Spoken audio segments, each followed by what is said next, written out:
আমাদের বিবাহিত জীবন যখন 1 বছর 2 মাস, তখন আমার স্বামী আমায় বলল, আমি তোমার সাথে আর থাকতে পারবো না। আমি তখন বললাম, কেন? আমার অপরাধ কোথায়? বলল, না, আমার পক্ষে তোমার সাথে আর থাকা সম্ভব নয়। আমি আবারও বারবার বললাম, আমার অপরাধ কোথায়? বলল, আমার ডিভোর্স চাই। আমিও বুঝতে পারছিলাম না যে ও কেন আমার থেকে ডিভোর্স চাইছে। আমার ভুল কোথায়? আমি অপরাধ কি করেছি? বলল, না, আমি তোমার সাথে ঘর করতে পারবো না, মানে পারবো না, আমি ডিভোর্স চাই। আমি বুঝলাম যখন ও বারবার ডিভোর্স চাইছে, তাহলে আমি বেকার ওর জীবনে থেকে কি করব। তাই আমিও সিদ্ধান্ত নিলাম যে ঠিক আছে, আমি তোমায় ডিভোর্স দিয়ে দেব। যেদিন আমাদের ডিভোর্সের দিন, সেদিন আমার হাতে একটা চিঠি দিয়ে বলল, তুমি এই চিঠিটা 6 মাস পর পড়বে, তার আগে কিন্তু চিঠিটা খুলবে না। আমার মনে তখন কিন্তু ওর উপরে প্রচন্ড রাগ, ঘৃণা।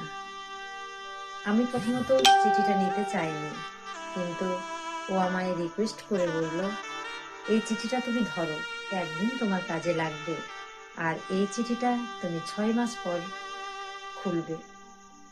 আমি তখন রাগের মুহূর্তে ছিলাম, তবু কিন্তু চিঠিটা নিয়ে নিলাম।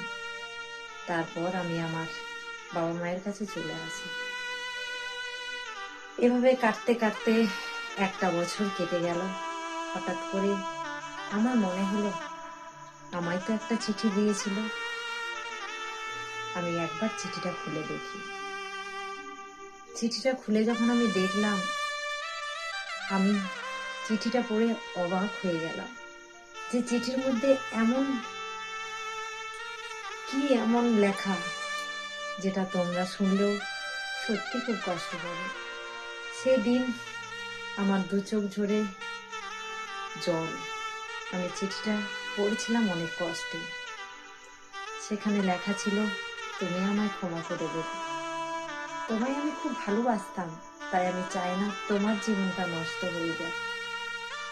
আমি সত্যি তোমায় ভীষণ ভালোবাসতাম, কিন্তু আমি তোমার সাথে হয়তো এই জীবনে থাকতে পারলাম না।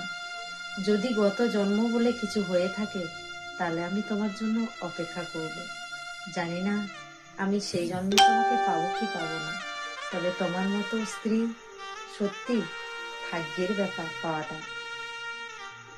আমি তো আর মাত্র 4 মাস বাঁচবো, কেন আমি তোমার জীবন নষ্ট করব?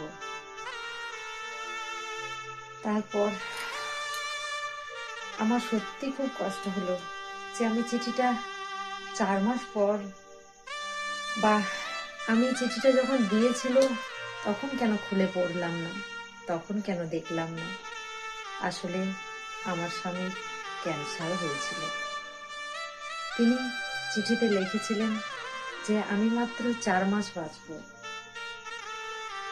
4 মাস পর এই দুনিয়া ছেড়ে আমি চলে যাব। তাই চাই না আমি তোমার জীবনে, তোমার জীবনটাকে নিয়ে আমি খেলা করতে বা তোমার জীবনটা নষ্ট করতে। সেই দিন আমার বারবার মনে হচ্ছিল, আমি কেন ওর সাথে থাকলাম না। আমি যদি আগে চিঠিটা পড়তাম, তাহলে ওর সাথে, ওর পাশে থেকে আমি ওর তো একটু সেবা করতে পারতাম। কিন্তু বিশ্বাস করো, আমিও ওকে খুব ভালোবাসতাম। আমি কখনোই ভাবিনি যে আমাকে ও একা রেখে চলে যাবে। আমি তখনও কিন্তু বিয়ে করিনি, আর এখনো আমি বিয়ে করিনি। জানি না আমি কি করব, বা আমি কোন পথে যাব, সেটা এখনো আমি বুঝে উঠতে পারিনি।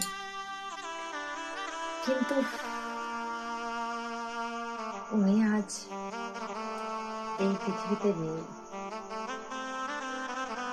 4 মাস পর উনি পৃথিবী ছেড়ে চলে গেছে।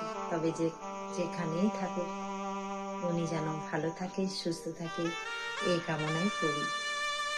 আর আমার জীবনটা কি করব তা পরে ভেবে দেখব।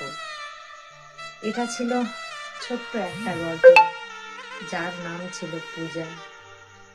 আর যার স্বামী ছিল অরিন্দম। তো সবাই ভালো থেকো, সুস্থ থেকো, এই প্রার্থনাই করি।